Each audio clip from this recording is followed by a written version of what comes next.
Sarah Ferguson's financial woes are a recurring theme. Her story is a stark contrast to H.'s humble beginnings. It highlights a pattern of extravagance and questionable decisions. Before marrying into royalty, Fergie scrubbed toilets and waited tables. In 1986, she wed Prince Andrew, becoming the Duchess of York. This transformation brought delusion, according to royal insiders. Fergie assumed marriage to a prince meant unlimited funds. The Yorks were perpetually short on cash, and the monarchy doesn't fund shopping sprees. Early signs of trouble appeared quickly.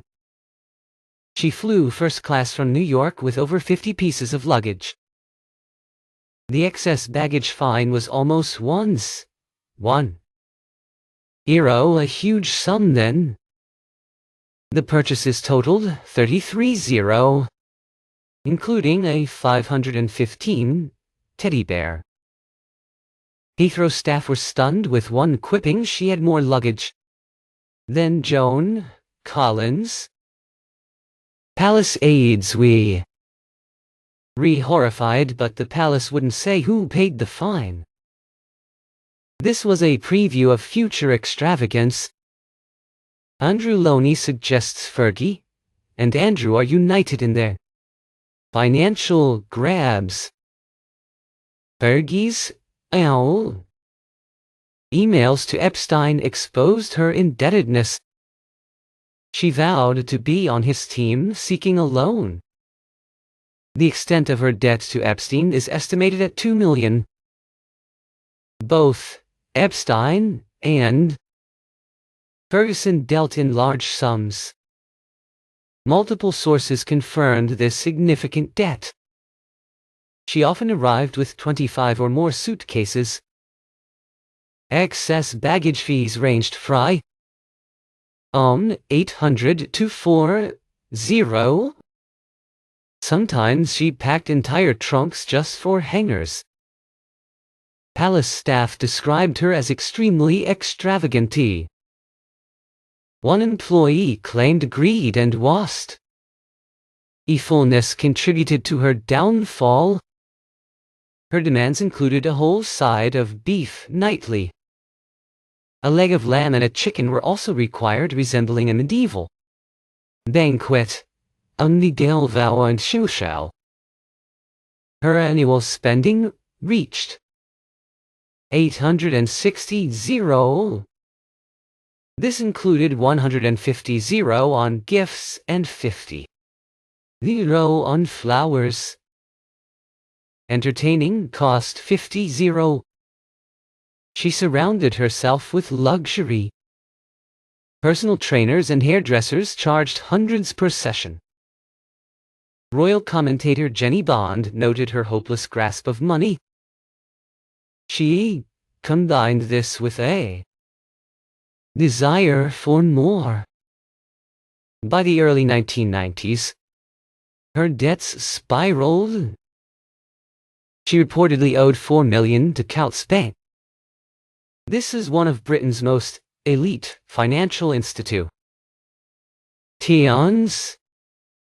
Her marriage collapsed in 1996, and her finances followed.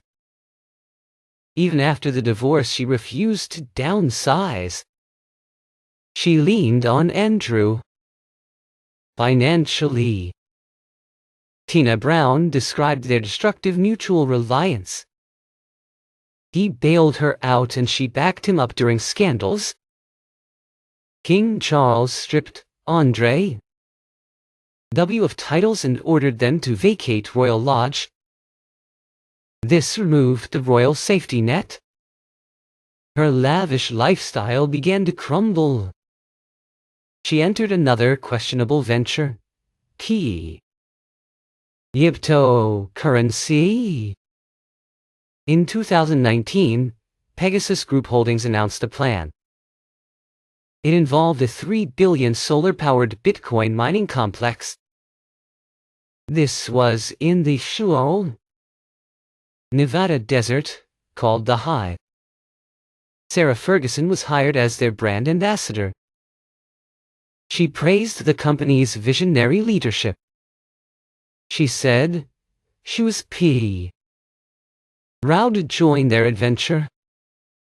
The deal earned her $200,001. $2 million bonus was promised if the project succeeded. But, it never did. Pegasus collapsed amid lawsuits and fraud allegations. They were accused of using investor funds for personal gain. They failed to build a single data center.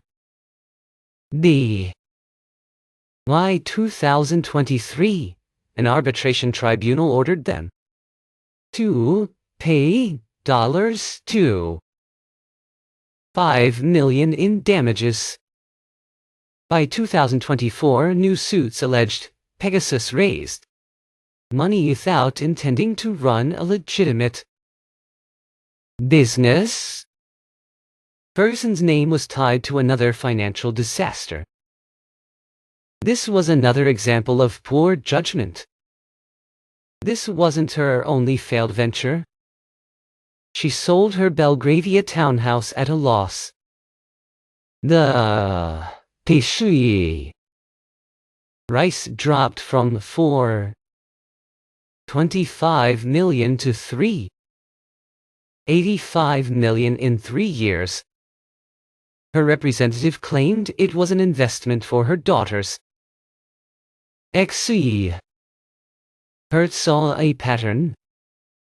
Lavish spending and bad investments were evident. She cashed in on her royal connections. Critics say she traded all in royal glamour. This attracted investors, brands, and publicity. This tactic has backfired. Her empire of excess seems to have collapsed. She demanded medieval banquets. Now she faces the consequences of recklessness. She's lost her royal home. Her income streams have dried up. Her reputation is under scrutiny again. One royal insider said she was a spendthrift. She was married to a cheapskate with less money than she thought. She never recovered from that reality. She has been her own worst enemy. She stumbled back into chaos repeatedly. She pursued strange commercial ventures. These included diet plans and self-help books. She even launched a line of teas and candles. She promoted a product claiming to energize your soul. She hawked weight loss programs. She admitted she never Saint Paul. To them, critics say is about profit, not passion. A royal biographer quipped she'd endorse a fridge magnet if the check cleared. No stress.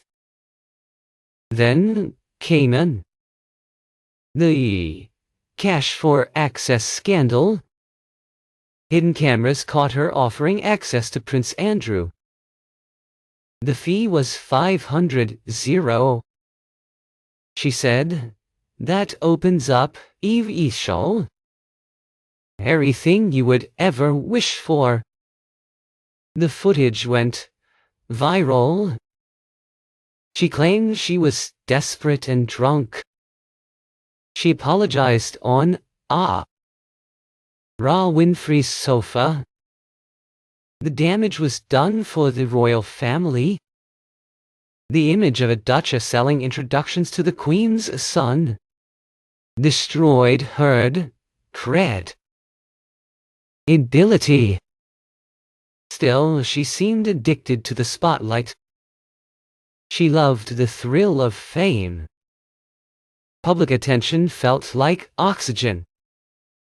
She chased it relentlessly.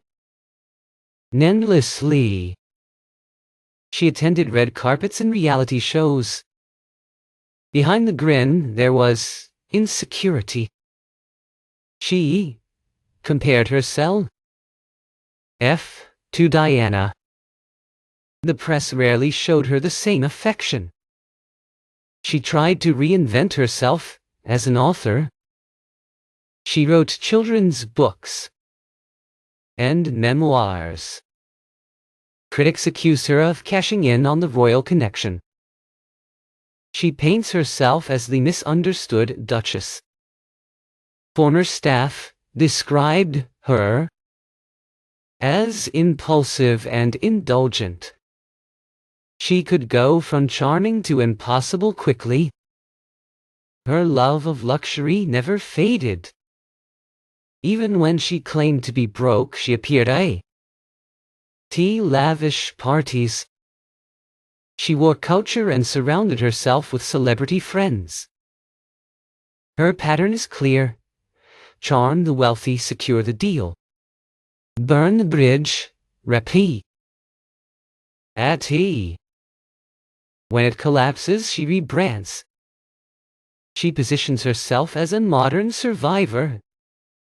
She uses social media and podcasts to promote positivity. It's irony. See that she preaches self-improvement. Her finances remain in tatters. She's leaned into her image as a cancer survivor. This helps her regain sympathy. She builds her public persona.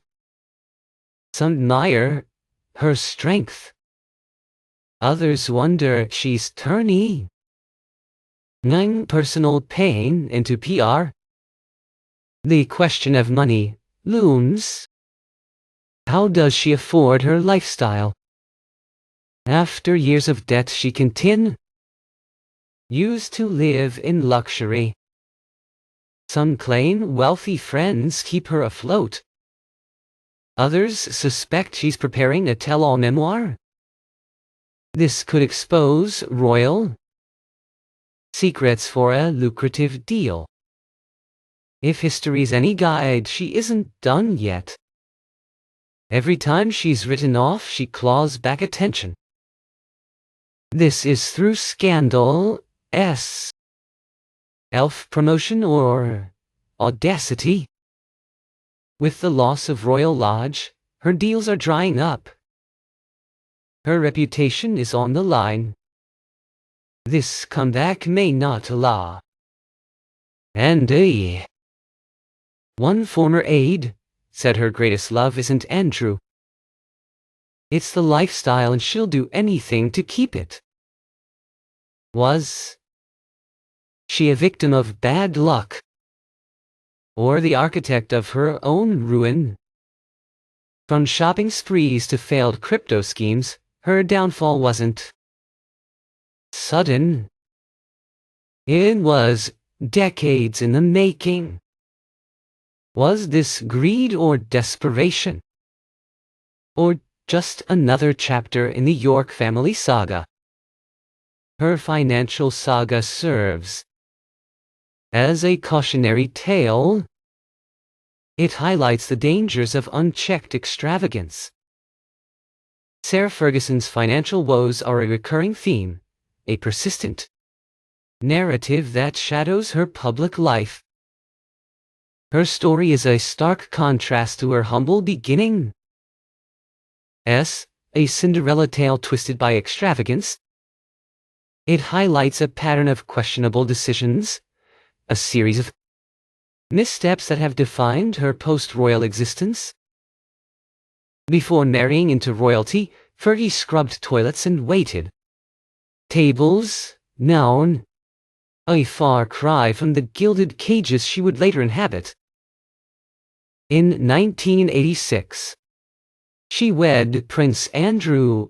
The owning the Duchess of York, a title that carried immense privilege and scrutiny. This transformation brought delusion, according to royal insiders, a sense of entitlement that fueled her spending habits. Fergie assumed marriage to a prince meant unlimited funds, a common misconception among those entering royal circles.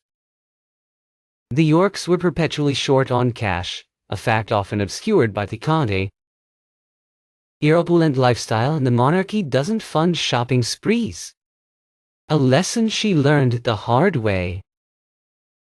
Early signs of trouble appeared quickly, foreshadowing the financial storms to come. She flew first class from New York with over 50 pieces of luggage, a display of excess that raised eyebrows even in the world of high society. The excess baggage fine was almost 10, a huge sum then equivalent to thousands today when adjusted for inflation. The purchases totaled 33, including a 515 teddy bear, a frivolous expense that epitomized her lack of financial discipline. Heathrow staff were stunned, with one quipping she had more luggage than Joan Collins, a comparison that highlighted her extravagance. Palace aides were horrified, but the palace wouldn't say who paid the fine, a silence that fueled speculation and criticism. This was a preview of future extravagance, a glimpse into the spending habits that would plague her for decades. Andrew Loney suggests Fergie and Andrew are united in their financial grabs, a shared desperation that binds them together. Fergie's emails to Epstein exposed our indebtedness, revealing the depths of her financial troubles. She vowed to be on his team, seeking a loan, a decision that would forever tarnish her reputation. The extent of her debt to Epstein is estimated at $2 million, a staggering sum that underscores her financial vulnerability. Both Epstein and Ferguson dealt in large sums, world of high stakes and questionable ethics. Multiple sources confirmed this significant debt, solidifying the narrative of her financial dependence on controversial figures. She often arrived with 25 or more suitcases, a logistical nightmare that required a team of handlers. Excess baggage fees ranged from $800 to $400, a recurring expense that could have been avoided with more prudent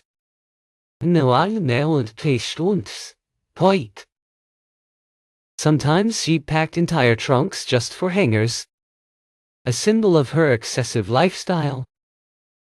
Palace staff described her as extremely extravagant, witnessing firsthand her lavish spending habits. One employee claimed greed and wastefulness contributed to her downfall. Her extravagant appetite, exemplified by nightly requests for an entire beef side, mirrored a historical era of conspicuous waste. A leg of lamb and a chicken were also required, resembling a medieval banquet, a reflection of her opulent tastes. Her annual spending reached $860, a figure that could sustain multiple families. This included $150 on gifts and $50 on flowers, extravagant gestures that showcased her disregard for financial constraints. Entertaining cost $50, a testament to her social ambitions and desire to maintain a high-profile lifestyle. She surrounded herself with luxury indulging in the finest things money could buy. Personal trainers and hairdressers charged hundreds per session, further draining her already strained finances. Royal commentator Jenny Bond noted her hopeless grasp of money, fundamental flaw that contributed to her financial woes. She combined this with a desire for more, a relentless pursuit of wealth and status.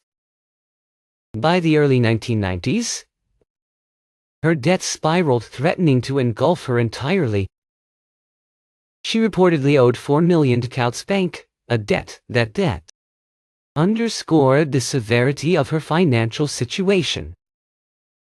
This is one of Britain's most elite financial institutions, a bank that caters to the wealthiest individuals in the country. Her marriage collapsed in 1996, and her finances followed, mirroring the disintegration of her personal life. Even after the divorce, she refused to downsize, clinging to the lifestyle she had become accustomed to.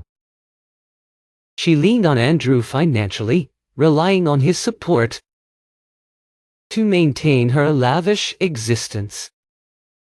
Tina Brown described their destructive mutual reliance, highlighting the codependency that fueled their financial instability.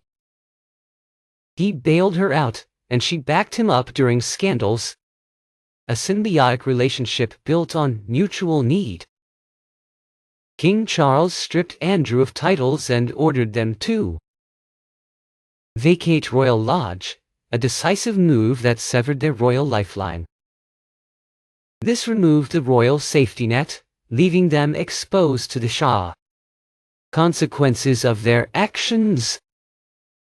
Her lavish lifestyle began to crumble as the sources of her wealth dwindled.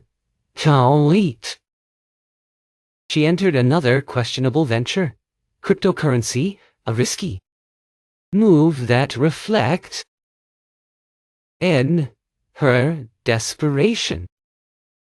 In 2019, Pegasus Group Holdings announced a plan promising lucrative returns and a chance to revolutionize the industry. It involved a $3 billion solar-powered Bitcoin mining complex, a grand vision that captured the imagination of investors. This was in the Nevada desert, called The Hive, a futuristic project that promised to be a game-changer.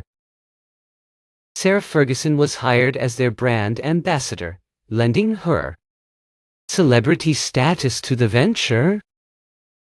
She praised the company's visionary leadership, endorsing their false promises of innovation and financial success. She said she was proud to join their adventure, aligning herself with a project that would ultimately prove to be a disaster. The deal earned her $200, a significant sum that masked the underlying risks. A $1.2 million bonus was promised if the project succeeded, a tantalizing incentive that fueled her enthusiasm. But it never did, as the project failed to materialize and the company began to unravel. Pegasus collapsed amid lawsuits and fraud allegations, leaving investors empty-handed and Ferguson's reputation tarnished. They were accused of using investor funds for personal gain, a betrayal of trust that underscored the company's fraudulent intentions. They failed to build a single data center, despite raising millions of dollars from unsuspecting investors. By 2023, an arbitration tribunal ordered them to pay $2.5 million in damages, a small consolation for the victims of their scheme. By 2024, new suits alleged Pegasus raised money without intending to run a legitimate business, solidifying the narrative of a deliberate fraud. Ferguson's name was tied to another financial disaster, further damaging her credibility. This was another example of poor judgment, a recurring theme in her financial history. This wasn't her only failed venture, as she had a history of making questionable investments. She sold her Belgravia townhouse at a loss, a sign of her financial struggles. One. No. A child's price dropped from $4.25 million to $3.85 million in 3 years, a significant loss that reflected the declining property market and her need for cash. Her representative claimed it was an investment for her daughters, a justification that failed to convince critics. Experts saw a pattern recognizing the familiar signs of financial mismanagement. Lavish spending and bad investments were evident, painting a picture of a woman struggling to maintain her lifestyle. She cashed in on her royal connections, leveraging her title and status to attract business opportunities. Critics say she traded on royal glamour exploiting her association with the royal family for personal gain. This attracted investors, brands, and publicity, creating a perception of success and stability. This tactic has backfired as her association with controversial figures and failed ventures has damaged her reputation. Her empire of excess seems to have collapsed, leaving her with a dwindling resources and a tarnished image. She demanded medieval banquets, a symbol of her extravagant tastes. Now she faces the consequences of recklessness, forced to confront the reality of her financial situation. She's lost her royal home, a significant blow that symbolizes her fall from grace. Her income streams have dried up, leaving her struggling to maintain her lifestyle. Her reputation is under scrutiny again as her past mistakes continue to haunt her. One royal insider said she is a spendthrift, unable to resist the allure of luxury. She was married to a cheapskate with less money than she thou. Yea, a mismatch that fueled their financial tensions. She never recovered from that reality, forever chasing a lifestyle that was beyond her means. She has been her own worst enemy, sabotaging her own success through poor decisions and reckless spending.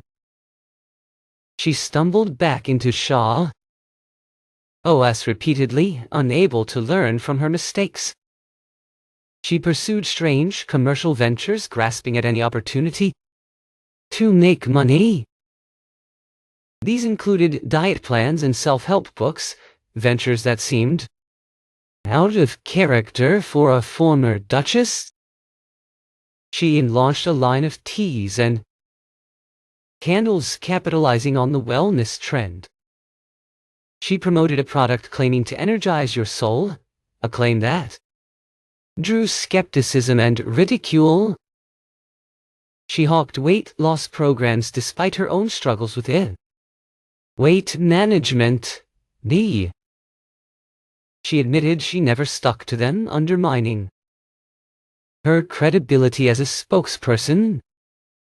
Critics said it was about profit, not passion, accusing her of exploiting vulnerable individuals. A royal biographer quipped, she'd endorse a fridge magnet if the check cleared, highlighting her willingness to promote anything for money.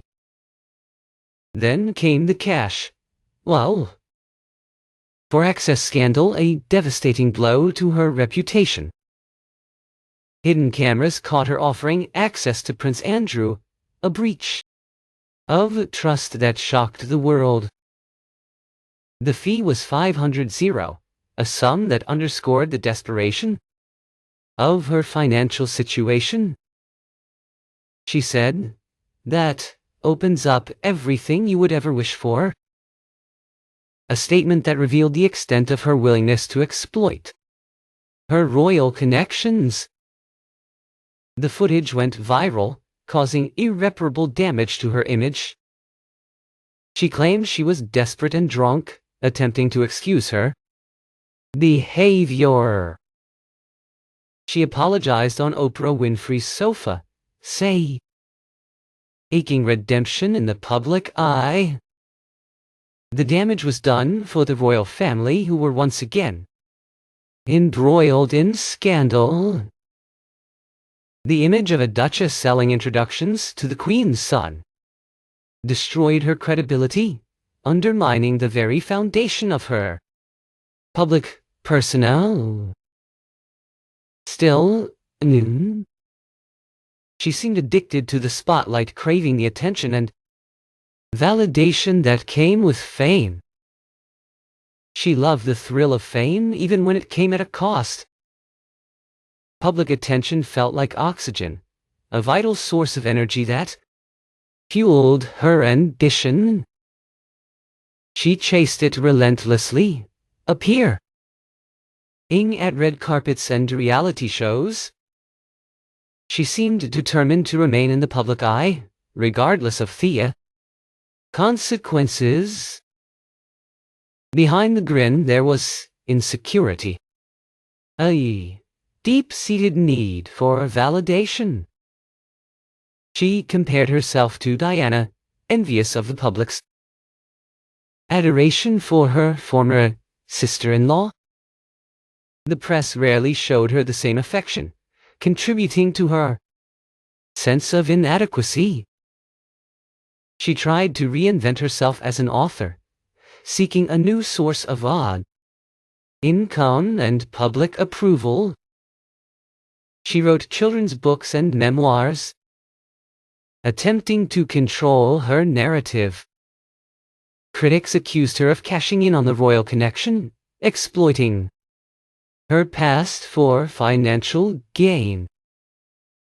She paints herself as the misunderstood duchess, a victim of circumstance and media scrutiny. Former staff described her as impulsive and indulgent, revealing a different side of her personality. She could go from charming to impossible quickly, making her difficult to work with. Her love of luxury never faded, even as her financial situation deteriorated. Even when she claimed to be broke, she appeared at lavish parties, surrounded by wealth and privilege. She wore couture and surrounded herself with celebrity friends, clinging to the trappings of her former life. Her pattern is clear: charm the wealthy, secure the deal, burn the bridge, repeat, a cycle of exploitation and self-destruction. When it collapses, she rebrands, attempting to reinvent herself and start anew. She positions herself as a modern survivor, overcoming adversity and embracing change. She uses social media and podcasts to promote positivity, attempting to control her narrative and project a positive image. It's ironic that she preaches self-improvement, given her own financial struggles and questionable decisions. Her finances remain in tatters, a stark contrast to the image she presents to the world. She's leaned into her image as a cancer survivor, using her personal struggles to garner sympathy and support. This helps her regain sympathy, connecting with the public on a more personal level. She rebuilds her public persona, attempting to repair the damage caused by her past mistakes. Some admire her strength, praising her resilience and determination to overcome adversity. Others wonder if she's turning persona pain into PR, exploiting her struggles for personal gain? The question of money looms, casting a shadow over her every move. How does she afford her lifestyle, given her history of debt and financial mismanagement?